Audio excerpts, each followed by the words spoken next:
வணக்கம். நீங்களும் உங்கள் அன்பு குடும்பமும் வாழ்க வளமுடன். ஒவ்வொரு நாளையும் நேர்மறையான எண்ணங்களோடு துவக்குவோம். இன்றைய தலைப்பு, நாம் நல்லவர்களாக மாறலாமாங்க. காலையில் எந்திரிக்கிறோம், காஃபி போடணும். அதை சந்தோஷமாக நிறைவாக போடுறோமா?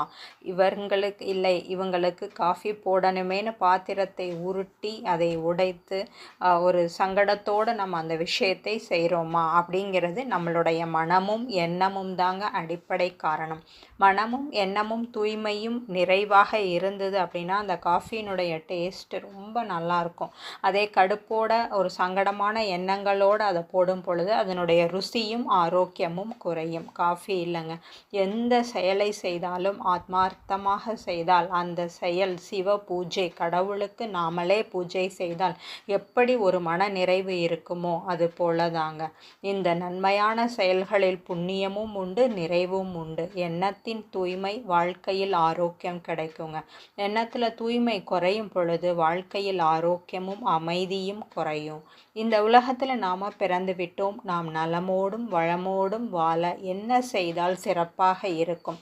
நாமளும் நிம்மதியாக அமைதியாக இருக்கணும். பிறரும் அதே அமைதியும் நிம்மதியும் கிடைக்கணுமா?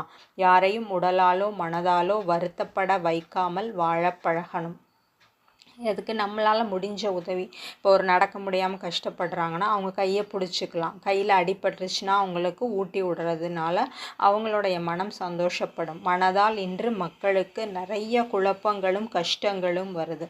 அதை உணர்ந்து அமைதியை பழகி கொள்ளுங்கள். கஷ்டம்னு தெரிந்தும் அவர்களை நோண்டி கேள்வி கேட்பது, இதெல்லாம் என்ன ஆச்சு, எப்படி ஆச்சு, இல்லை இந்த மாதிரி ஒரு வார்த்தைகளை மற்றவர்களை துன்பப்படுத்துவது போன்ற செயல்களை தவிர்ப்பதோடு இந்த மாதிரி விஷயங்கள் நம்ம தவிர்க்கும் பொழுது இது இரண்டு நபர்களுக்குமே நிறைய அமைதி கிடைக்குங்க.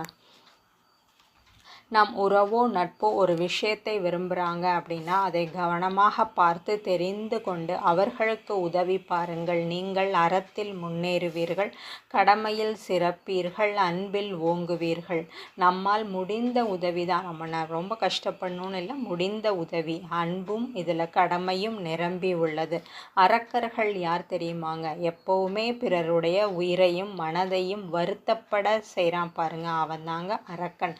யார் பக்திமான் தெரியுமாங்க?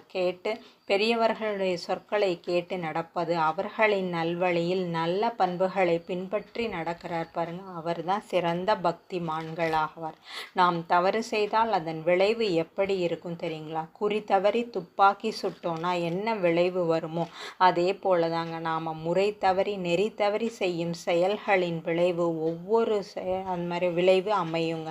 அதனால் நம்ம ஒவ்வொரு செயலையும் சிந்தித்து ஒன்றுக்கு பல முறை நம்ம செய்யும் பொழுது அந்த செயல் சீர்மையாகவும் நேர்மையாகவும் ஓர்மையாகவும் நல்ல ஒரு இயல்பாக அமையுங்க. எல்லா காரியங்களிலும் வெற்றியை நாமும் நம் அன்பு குடும்பமும் பெற இறையருளும் குருவருளும் துணையாக அமையட்டும். உடல், உயிர், மனம் மூன்றும் வளம் பெற அருகில் உள்ள அறிவு திருக்கோயில் மனவளக்கலை மன்றங்களுக்கு சென்று யோக பயிற்சி பெறுவோம். நிறைவாகவும் ஆரோக்கியமாகவும் வாழ்வோம். நன்றி. வாழ்க வளமுடன். ஒவ்வொரு நாளும் இரவு படுக்கும் பொழுதும் நேர்மறையான எண்ணங்களோடு உறக்கத்திற்கு செல்வோம். ஆழ்ந்த உறக்கம் கிட்டும்.